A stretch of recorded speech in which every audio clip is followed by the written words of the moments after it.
What is up, you guys? Welcome back to the video. Hope everyone's having a great day, having a great time, being productive, staying safe out there. And to all my new viewers, welcome. My name is Jot. Welcome to my channel. We are back with Corpse Husband Compilation True Animated Horror Stories. This is part 2. So if you haven't checked out part 1, it will be in the description below, or I'll put it somewhere. So let's get back to number 3. Oops. It was about 3 in the morning, and I was on my way to my job at my local McDonald's to open with one of my favorite managers there with me. What kind of She told me McDonald's to is text that? her when I got there so that she could let me inside. Once I pulled in, I noticed a man standing outside of his car in the farthest corner of the parking lot. He was shooting me this sort of menacing stare. Let me point out that it's completely pouring outside. I was really confused as to why this guy wasn't just sitting in his car. I then parked and texted my manager to let me inside. Seconds later, I noticed her at the door opening it for me. Upon walking up to her, I say my usual good morning. I was stopped mid-sentence by her rushing me inside and saying, "Did you see that guy outside?" I told her yes, and she proceeded to help me refill sauces, napkins, and things like that. My manager then told me that she's going to check the security tapes just to make sure that everything during the period that the restaurant was closed And was make okay. sure everything is Minutes locked. later, my manager called me into her office for whatever reason.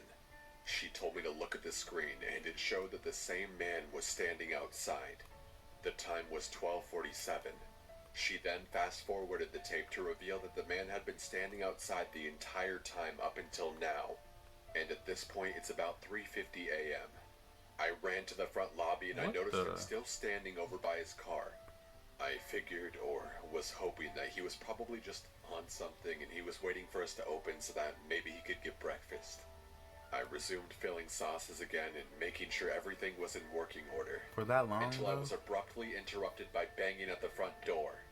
I walked over and noticed a figure right outside the front door. It was the man. I yelled that we were closed and that he would have to come back later. That didn't seem to faze him as he continued to bang on the door. I walked away, figuring that he was just being an asshole. It is closed right Suddenly now. I You have heard to a come loud back in crash. opening hours, I sir. ran to the lobby to see the glass door broken and the man beginning to step inside. I yelled for my manager and told her that we needed to leave through the back door. And we did just that. We booked it to our cars and both called the cops. They arrived in about 15 minutes and came outside the restaurant with a dirty-looking man in cuffs. They said he was hiding in the back janitor's closet with a large knife in his hand. So that's my story, and also the reason I'm never working early mornings again. They could have been called the police as soon as they got there.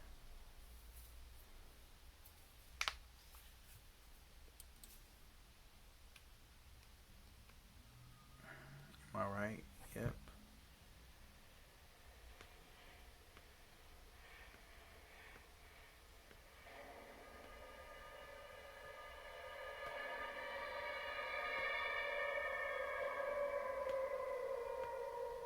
Skinwalker.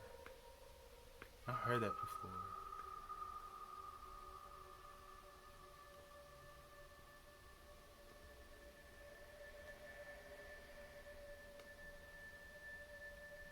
My family and I live in Arizona, and we occasionally visit our Navajo family in Albuquerque, New Mexico.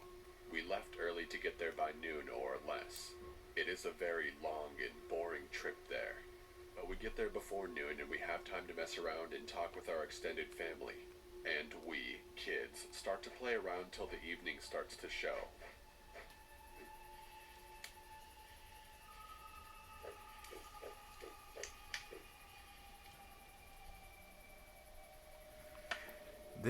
This animation is scary enough. Look at it. Some of the kids have to sleep in the trailer and truck camper, but two of my cousins and I had the amazing luck of sleeping in the old, slightly torn tent. Well, I believe what a skinwalker is something that can manifest into something like a wolf, a monster, anything. Yeah.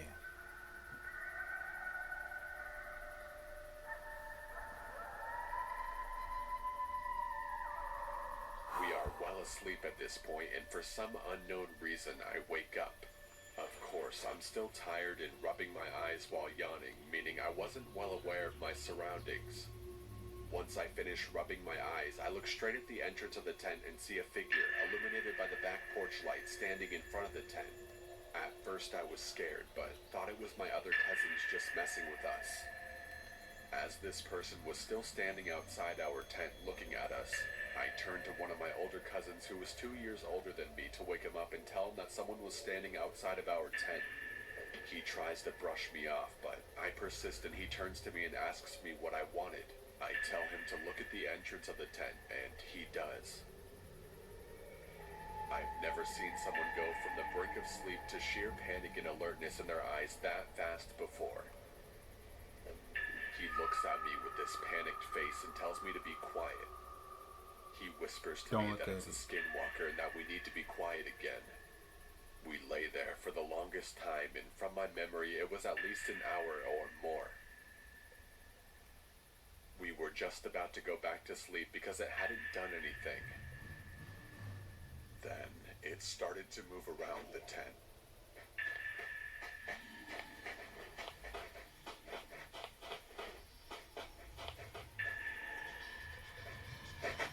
Oh!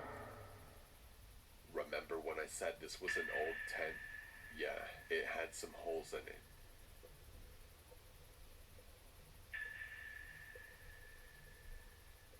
One of the holes was the size of a quarter, and I decided to be brave. As it continues to walk around the tent a fourth time, I slowly crawled towards the hole and tried to take a look. As I did this, my cousin told me to get back to the bed or it'll hurt us. Of course, as a kid, I ignored the warning. I'm at the If he's quarter-sized telling hole you to do looking something, out do to it. see whatever it was. It comes I know around you're the hole, curious. and what I saw was bone-chilling.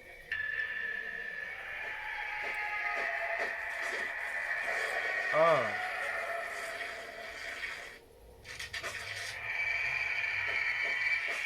pull back and hide under my sleeping bag while my cousin does the same. This thing decided to stop moving and start looking at us again. I hid under the covers and spent every ounce of energy being scared. And then I finally fell asleep.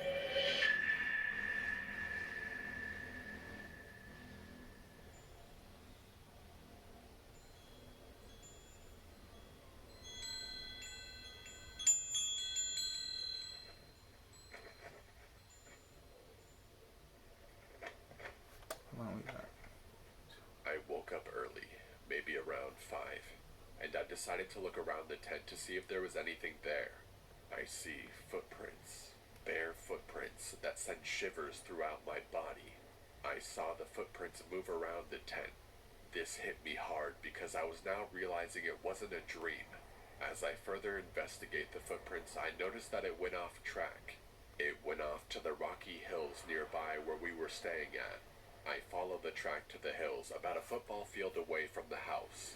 As I continue to follow the tracks, something strange and scary happens. It goes from 2 footprints walking for a while to footprints and handprints in the dirt starting to form. I found that kinda strange because no person would do that out here. As I followed the tracks further into the hills, the hands and feet started to get smaller and smaller. It then subtly changed into coyote paw prints. That is when I stopped and turned back home, first walking fast, then onto a full-on run. When I got back, I sat down on the back porch for a while and thought about telling my family, but I didn't think that they would believe me. In the end, I didn't tell anyone, even the cousin I woke up in the middle of the night. I mean, he probably know what's up anyway. Well, that's my story. I urge you guys to not go into the Navajo reservation to go looking for them. You will bite off more than you can chew.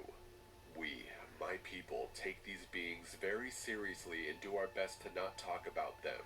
Even though I broke this code, I just thought to warn you guys about them. Whoever is listening are the first people to hear this story. I had a few more more stories to tell, but this is by far the scariest one I had. Wow.